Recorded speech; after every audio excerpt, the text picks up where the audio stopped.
ಕರ್ತನಲ್ಲಿ ಪ್ರಿಯವಾದವರೇ, ಯೇಸು ಕ್ರಿಸ್ತನ ಮಧುರವಾದ ನಾಮದಲ್ಲಿ ನಿಮ್ಮೆಲ್ಲರನ್ನ ವಂದಿಸುತ್ತೇನೆ. ಈ ದಿನದ ದೇವರ ವಾಕ್ಯದ ಭಾಗ ದಾನಿಯೇಲ 2:22. ಆತನು ಅಗಾಧ ವಿಷಯಗಳನ್ನು ಗೂಢಾರ್ಥಗಳನ್ನು ಬಯಲಿಗೆ ತರುತ್ತಾನೆ.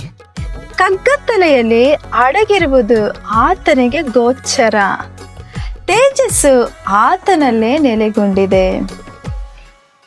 ಪ್ರಿಯರೇ, ಇಂದು ವಿಜ್ಞಾನಿಗಳು ಅನೇಕ ರಹಸ್ಯಗಳನ್ನು ಮರೆಯಾಗಿರುವುದನ್ನು ಕಂಡುಹಿಡಿಯಲು ಬಹಳ ತೀವ್ರವಾಗಿ ಶ್ರಮಿಸುತ್ತಿದ್ದಾರೆ. ಇಂದಿನ ಆಧುನಿಕ ಯುಗದಲ್ಲಿ ಹೊಸ ಹೊಸ ಕಾರ್ಯಗಳನ್ನು ಕಂಡುಹಿಡಿದು ಮನುಷ್ಯನ ಜೀವನವನ್ನು ಸುಲಭ ಹಾಗೂ ಸುಖಮಯವಾಗಿರಿಸಲು ಪ್ರಯತ್ನ ಪಡುತ್ತಿದ್ದಾನೆ. ಆದಾಗ್ಯೂ ದೇವರು ಅನೇಕ ರಹಸ್ಯಗಳನ್ನು ಮರೆಮಾಡಿ ಇಟ್ಟಿದ್ದಾರೆ. ಮರೆಯಾಗಿರುವ ರಹಸ್ಯಗಳು ನಮ್ಮ ದೇವರಾದ ಕರ್ತನಿಗೆ ಸೇರಿದವುಗಳಾಗಿದ್ದಾವೆ. ಪ್ರಕಟಿಸಲ್ಪಟ್ಟ ವಿಷಯಗಳು ನಾವು ಮತ್ತು ನಮ್ಮ ಸಂತತಿಯವರು ಈ ಧರ್ಮಶಾಸ್ತ್ರದ ಎಲ್ಲಾ ಆಜ್ಞೆಗಳ ಪ್ರಕಾರ ನಡೆದುಕೊಳ್ಳುವುದಕ್ಕಾಗಿ ಅವು ಯಾವಾಗಲೂ ನಮಗೆ ಸೇರಿದವುಗಳಾಗಿವೆ.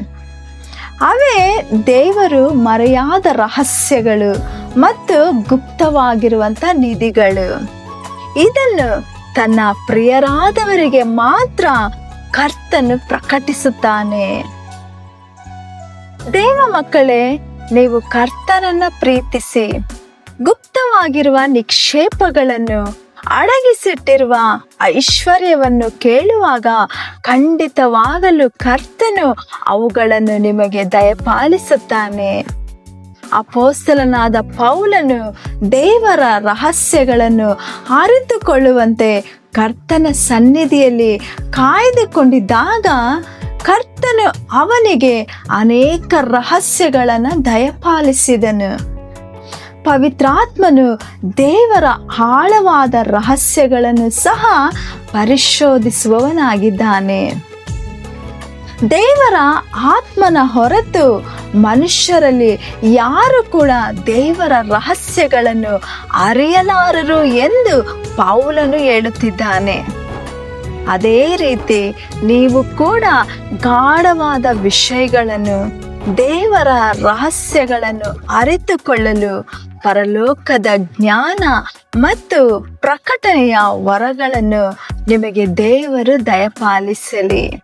ಹಾಗಾಗುವಂತೆ ದೇವರು ನಿಮ್ಮೆಲ್ಲರನ್ನು ಆಶೀರ್ವದಿಸಿ ಬಲಪಡಿಸಿ ನಡೆಸಲಿ. ಆಮೇನ್. God bless you.